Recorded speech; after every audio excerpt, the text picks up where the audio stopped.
그러니까 효과가 너무 좋은 것 같아요. 그거 들어가서 인생 바뀌었다는 사람들이 너무 많아서요. 일단 뭐가 바뀌냐면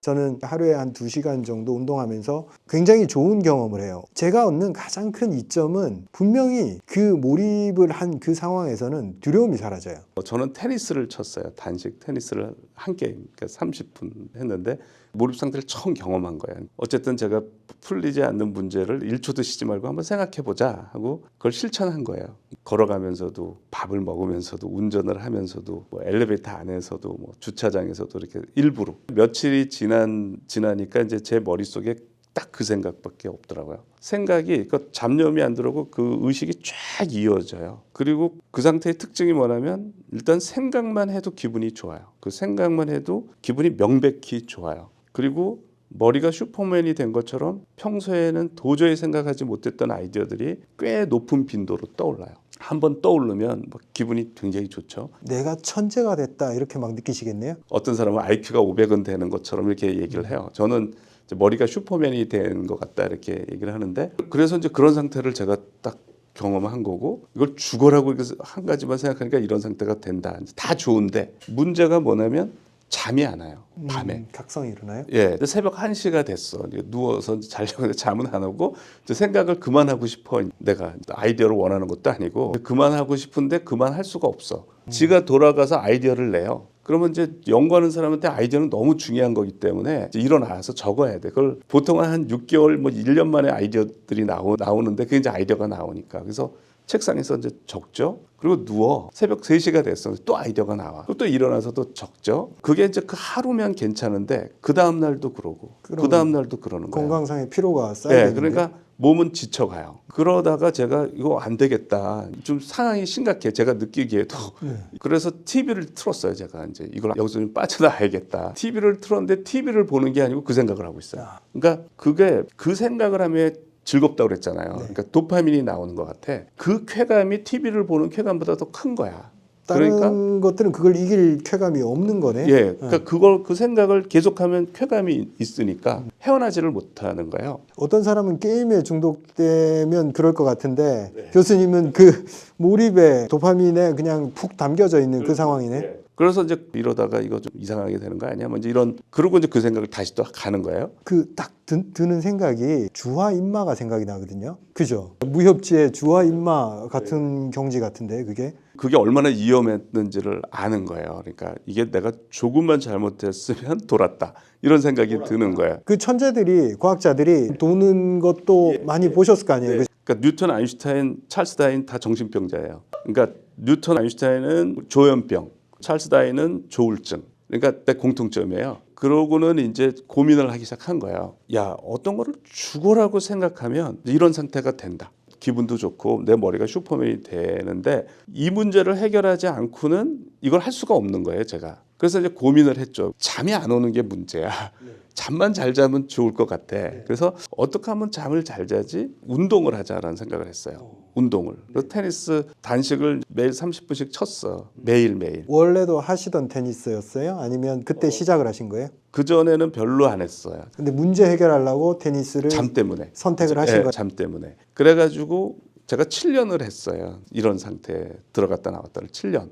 아무 부작용이 없고. 테니스를 병행했을 때? 네네. 그래서 이제 제가 요 문제를 해결을 해야 되거든요. 굉장히 중요한 거거든요. 그러니까 인위적인 노력으로 내 머리를 이제 슈퍼맨으로 만들 수 있고 그런 난제들도 해결하는 걸 제가 직접 경험했기 때문에 굉장히 좋은 건데, 잘못하면 머리를 너무 극단적으로 쓰는 거니까. 관련돼서 쭉 의학 지식을 제가 추적을 했어요. 잠을 안 자면 도대체 뭔 일이 벌어지느냐. 그랬더니 우리가 뇌 활동을 하면 뇌에 노폐물이 생긴대요. 베타 아밀로이드니 타우 단백질이니 이제 이런 노폐물인데, 그 노폐물이 숙면을 취할 때 그게 청소가 된답니다. 그러니까 세포와 세포 사이가 이렇게 늘어나면서 그 척수액에 의해서 걔가 청소가 된대요. 깊은 잠을 잘 때 그 일이 벌어지는데, 그거를 이제 못 자면 그것들이 쌓이는 거고, 그게 지금 치매 유발 물질이라고 이렇게 얘기를 하잖아요. 제 추측은 개들이 치매도 유발하지만 아마도 이런 정신병, 그것도 이렇게 일으키는 것 같다라는 게 저의 추측이에요. 그거를 좀 믿을 만한 근거가 이제 몰입을 체험했다는 분들이 저한테 메일을 많이 보내요. 자기가 교수님이 얘기하는 몰입을 자기도 경험했습니다. 그런데 그게 좋고 뭐 아이디어가 나고 좋았는데 잠이 안 왔대. 다 똑같아. 그 잠을 며칠간 못 잤대. 그리고 정신병원에 갔다는 거야. 그런 사람이 되게 많아요. 그 숫자가. 그래서 이게 거의 되게 공통적인 것 같다. 운동을 하면 또 왜 괜찮은 거야? 이제 조사를 해봤더니 유산소 운동을 하면 BDNF라는 물질이 만들어진대요. Brain Derived Neurotrophic Factor, 두뇌 영양인자 뭐 이런 거예요. 얘가 그 뇌 부산물을 없애는 데 역할을 한대. BDNF가. 그리고 잠을 잘 자게 만들어 준대요. BDNF가. 그러니까 그거 설명이 되는 거예요. 제가 유산소 운동을 계속 하니까 그런 문제가 없었잖아요. 그러면 이제 BDNF를 또 만드는 물질이 없나 봤더니 오메가3하고 또 다른 영양물질 합해서 BDNF를 만든대요. 이런 조현병인 이런 정신병과 관련돼서 뇌에 좋은 영양제가 오메가3하고 비타민 D로 알려져 있더라고요. 이런 영양제하고 유산소 운동은 이런 부작용을 없앤다. 그렇게 알고 있어요. 7년 동안 매일 거의 비가 오거나 그런 날 빼놓고는 이제 테니스를 친 거죠. 1시간 아니면 2시간? 저는 딱 30분만 했어요. 몰입 때문에. 이 몰입도가 떨어지면 안 돼요. 그런데 테니스 그 단식 30분이 복식 한 3게임 정도의 운동량이 돼요. 단식이니까. 근데 이거를 한 7년간 이제 이렇게 한 거예요. 매일. 그러놓고 제가 이렇게 보니까 이 운동이 너무 좋은 영향을 주는 거예요. 몰입 상태도 뿐만 아니라 몰입을 안 할 때도 운동 계속 했는데 그 운동이 주는 효과가 너무 좋은 거예요. 지금 말씀하신 것처럼 그러니까 운동을 하면 자신감을 줘요. 동기부여를 주고 자신감을 주는데 어떤 느낌이 들었냐면 비유를 하자면 스키장에서 리프트를 타고 산꼭대기를 가잖아요. 그리고 그 다음에 내가 이제 즐기면서 내려오잖아요. 그 역할을 해주는 것 같아요. 얘가 에너지 레벨을 올리는 거. 저 꼭대기로 나를 올려주고 나는 이제 그냥 재밌게 내려오면 되잖아요. 일단 위치 에너지 올려놓고 네네네. 나머지는 운동이 그냥 운동이 그런 역할을 하는 것 같다. 아주 적절한 비유인 것 네네. 같아요. 그래서 저는 어떤 성공한 삶을 살기 위해서 실천해야 될 한 가지를 한다면 유산소 운동 30분. 저는 이제 테니스 조금 더 해도 되겠지만 저는 이제 몰입을 하는 사람은 또 너무 많이 하면 떨어져요. 몰입도가. 운동이 몰입이더라고요. 몰입하셨을 때랑 테니스 30분 몰입하셨을 때랑 기분만 따졌을 때 성취나 효율 말고 몸이 느끼는 기분 둘 중에 뭐가 더 강한 것 같으세요? 테니스 30분 치면 명백하게 재미가 보장이 된다. 뭐 이렇게 느껴져요. 그냥 재미가 보장이 된다. 그런데 이제 몰입은 생각을 하는 건데 은은하게 쭉 가고 문제가 풀렸을 때 희열을 느끼고 이제 이런 거고요. 제가 볼 때는 상호 보완적인 것 같아요. 왜냐하면 몰입이 너무 정신적인 활동이고 굉장히 몸을 안 움직이거든요. 그러니까 이게 반드시 필요한 것 같더라고요. 그래서 두 개가 같이 가니까 한없이 가도 부작용이 없고 의욕은 뭐 날이 갈수록 하루하루가 더 좋아지고 뭐 이렇게 그렇더라고요. 예로 저도 운동을 집중적으로 계속 하고 나서부터 책을 읽는 속도라든가 책을 읽는 양 자체가 차이가 나버리더라고요. 저도 운동을 꾸준히 했을 때 예전에는 한 달에 책을 5권에서 10권 5권도 안 읽었죠. 한 3권 읽었다면 제가 한참 운동을 몰입해서 할 때 하루에 1권씩 읽었거든요. 그게 하나도 힘들지도 않더라고요. 그래서 뇌에 어떤 상호 영향을 끼친다, 운동이. 그리고 내가 약한 몰입에 들어갔으니까 이 책 한 권을 집중해서 읽을 수 있지 않았나 그런 생각이 들더라고요. 제가 공부를 하는 한 뇌를 발달시키는 가장 좋은 거가 유산소 운동이다. 그렇게 알고 있어요. 그러니까 치매 안 걸리려면 뭐 바둑 두고 뭐 이거보다 운동이 가장 좋다고 얘기를 하더라고요. 여러분 우리나라 최고의 과학자분께서 운동 좋다고 말씀하셨습니다. 제가 맨날 운동 좋다고 하는 것보다 더 믿음이 가시죠. 산 증인이십니다.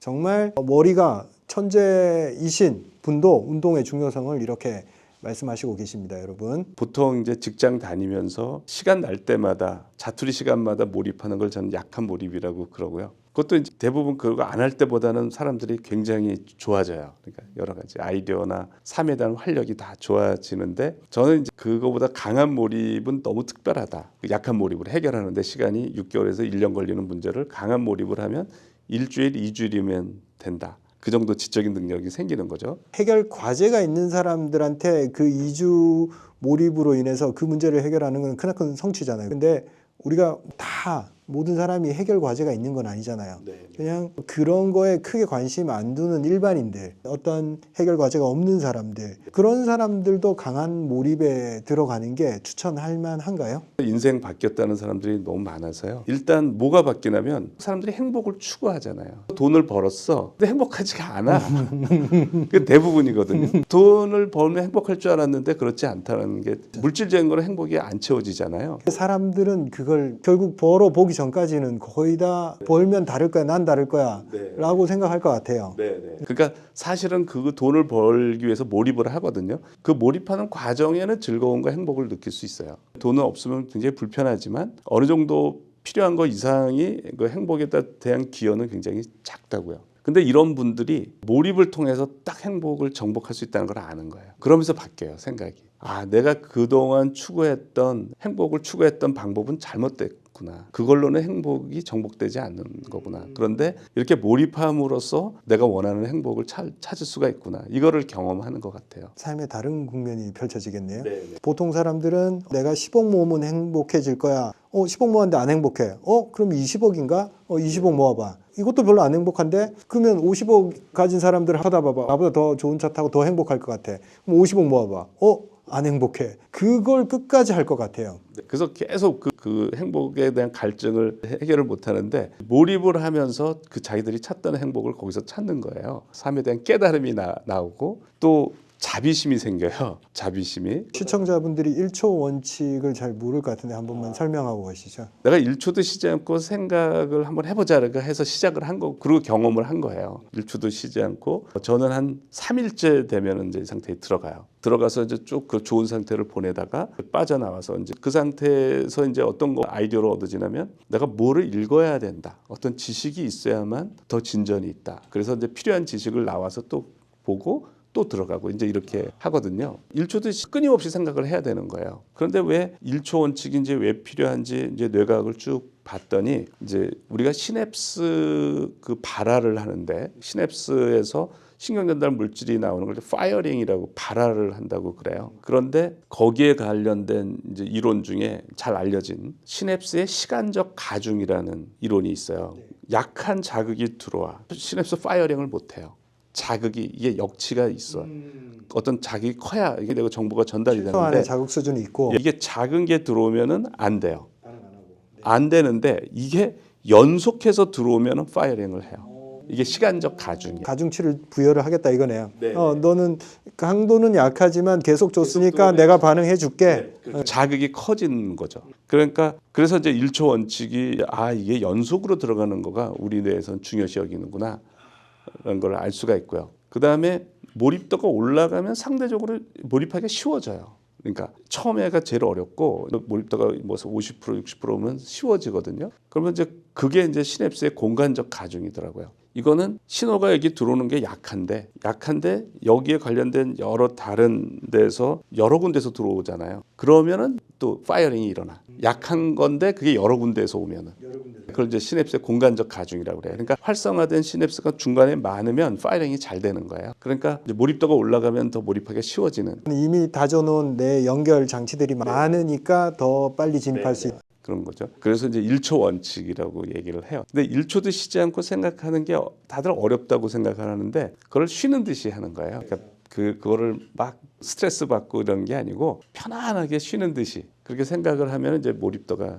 올라가죠. 그래서 몰입이 이제 아이디어가 계속 나오고 자비심이 생기더라고요. 그건 어떤 원리로 작동하는 것 같습니까? 이제 몰입 상태에서 계속 행복한 상태가 계속 되잖아요. 계속 되면 나는 이제 행복하고 좋은데 내 주위 사람들은 되게 힘들어해. 나는 좋은데 너무 힘들어 하니까 그래서 자비심이 생기는 것 같아요. 그래서 제가 몰입 상태에서는 양보도 많이 하고 그렇게 돼요. 스스로가 충만해져서 나눠줄 여유가 생기는 네, 그런 거예요. 그러니까 그때 제가 여러 가지 그 몰입 상태에서 욕심이 없어지니까 그때 이제 그런 기억을 몇 개 하면은 그때 제가 연구소에 있을 때 이제 건물을 새로 졌어요. 그런데 여기가 이제 남향이야. 그리고 이쪽이 북향이고 사무실이 가운데 실험실이 있고 사무실이 이렇게 있는데 그걸 이제 서로 남향을 원하는 거예요. 그러니까 그래서 그거를 뽑기로 하자 한 거예요. 뽑기로. 그래서 제가 뽑기로 제일 좋은 데가 됐어. 제가 됐는데 이제 여기를 갖고 싶으신 분이 연배가 많은 분인데 이분이 여기가 된 거야. 그러니까 이분이 동의하기가 싫은가 봐. 그래가지고 뭔가 진행이 안 돼. 제가 양보를 했어요. 여기 하시라. 난 여기 하겠다. 다른 사람들은 다 양보 안 해요. 그런 게 너무 중요하기 때문에 논문으로 제가 세라믹에서 미해결로 가장 유명한 남아있는 유명한 문제를 이제 몰입해서 해결을 했거든요. 그거를 이제 내자고 제가 카이스트의 지도 교수님이 이제 그 연구에 대해서 굉장히 관심을 갖고 계셨어요. 자기 여생에 이거를 하겠다. 그래서 이제 그분하고 같이 이걸 논문을 쓰려고 하는데 후배한테 거기에 관련된 실험을 좀 시키자는 거예요. 문제가 없다고 생각했는데 그래가지고 이제 그 후배가 그 실험을 좀 했어. 그 후배가. 그런데 이제 그 논문을 나갈 때 누가 퍼스트 어서를 하느냐는 문제예요. 이게 세라믹에서 미해결로 남아있는 가장 유명한 분야인데 내가 아이디어를 냈잖아요. 그러니까 제1저자가 이 분야에서는 굉장히 어떤 명예고 중요한 거거든요. 예. 그래서 당연히 내가 이제 가고고 이 친구는 그 실험 조금 한 거니까 그 친구가 두 번째고 이렇게 되는 건데 이 친구가 막 나한테 졸르는 거예요. 이건 내 박사 논문과 관련된 건데 자기를 포스터스로 해달라고 막 졸르는 거예요. 사실은 생떼지. 그게 말이 안 되는 거거든요. 근데 그때 그냥 내가 모든 거 그냥 너무 무소유 거의 그런 그러니까 그래라. 그래서 속으로 이놈 이게 얼마나 중요한 논문이 제가 알고 이러면서 양보를 했거든요. 물론 제 업적 중에는 상대적으로 큰 건 아니지만 이거가 이제 인정을 받는 논문이에요. 그런데 그 논문이 인정을 많이 받고 이제 유명한데 항상 걔가 한 걸로 퍼스터스 걔 이름이 항상 걔가 한 걸로 나오는 거야. 그때마다 속이 쓰려. 그래서 제가 그 몰입하는 그 사람들한테 주의해라. 욕심이 없어진다. 주의하라고 그래요. 근데 현실은 치열한데 그러니까 제가 법정 스님이 무소유가 다 이해가 가요. 계속 행복하니까 욕심이 없어져요. 그 상태가. 그래서 어쨌든 몰입을 하면 사람이 선해지고 그러니까 욕심이 없어지는 상태로 가는 거예요. 그러니까 되게 어쨌든 좋은데 다른 현실을 땅을 뒷고 있어야 된다라고 자꾸 얘기를 해요. 예. 일반인 질문, 몰입은 문제 해결 아니에요? 이렇게 생각하시면 돼요. 장기 기억 시냅스 있잖아요. 이 시냅스가 어떤 역할을 하냐면 하나는 컴퓨팅 역할을 해요. 정보 처리를 해요. 다량의 시냅스가 이제 활성화가 돼 있으면 그다음에 그러면 감정, 재미는 뭐냐? 시냅스에서 신경 전달 물질이 나오는 거야. 도파민, 세로토닌 이런 물질들이 그 시냅스에서 분비가 되는 거예요. 그러니까 걔가 감정을 만드는 거예요. 그러니까 짜릿하고 이런 거죠. 그러니까 그게 감정하고 이 계산 처리가 같이 가는 거예요. 그게 시냅스라는 곳에서. 그러면 문제를 갖고 있어야 되는 거예요? 그러니까 내가 이걸 해결하겠다라는 어떤 주제를 갖고 들어가야 되는 거예요? 도전이 있어야 돼. 나는 누구인가? 이런 주제를 가지고 그 문제를 푸는 도전을 하는 건데 그게 이런 거죠. 그러니까 의심을 불러일으키는 질문일수록 좋아요. 그 의문이 나한테 아무 관심이 없어 이러면은 효과가 적고요. 그 의문이 나의 감정선을 자꾸 건드려야 돼. 그러니까 절실할수록 좋죠. 한없이 올라가죠, 이렇게. 그래서 제가 이제 45시간 이 정도 되면 이제 그 상태에 들어가는 거예요. 네. 그래서 계속 올라가는 거죠. 그래서 끝까지 올라가는 그게 이제 그걸 산매 상태라고 하는 것 같아요. 그 상태부터는 그게 계속 유지가 돼요. 그럼 답이 없는 질문을 스스로한테 계속 던진다. 근데 저는 답이 없는 질문을 하지 마라. 왜냐하면 실제 자기가 해결해야 될 문제를 생각하라는 거죠. 예를 들어서 어떻게 살 것인가. 그것도 좋잖아. 어떻게 살 것인가. 내가 경제적 자유 문제를 어떻게 해결할 것인가. 아니면 내가 무슨 가족하고 불화가 있는데 그 문제를 어떻게 해결할 것인가. 스님들이 화두만 가지고 그분들이 여름 3개월을 화두만 생각을 해요. 그걸 하안거라고 그러고 겨울 3개월을 화두만 생각하는 동안거를 하시거든요. 근데 제가 그분들한테 제안하고 싶은 거는 화두를 하지 말고 우리 사회에 문제가 많잖아. 저출산 문제, 남북 문제, 진보와 보수의 갈등 이런 게 있잖아. 그런 문제를 가지고 3개월 동안 몰입을 하시라. 괜찮네요. 누군가가 그런 것들을 집중해서 3개월 동안 시간을 빼는 게 어려운데 스님들은 수련과 동시에 그걸 할 수 있으니까. 그래서 그런 걸 3개월 동안 한 다음에 거기서 많은 현명한 것들이 나올 거 아니에요. 그거를 불교 신문이나 이런 데 이렇게 기고를 하고 이러면은 되게 저는 불교가 사람들한테 굉장히 인기가 없고 그럴 것 같아요. 그러니까 저는 실제로 연구를 하면서 그걸 해보고 위력을 알거든요. 진짜 문제를 해라. 조금 더 우리가 사회에 존재하는 난제에 집중해보는 게 어떨까 제안이 멋집니다. 기후 문제 여러 가지 사회 중요한 문제들이 많은데 그런 문제를 그분들이 몰입을 해서 거기서 떠오르는 현명한 생각들 그런 생각들을 써서 이렇게 세상에 알리면 굉장히 사람들한테 존경을 받지 않을까 이렇게 생각.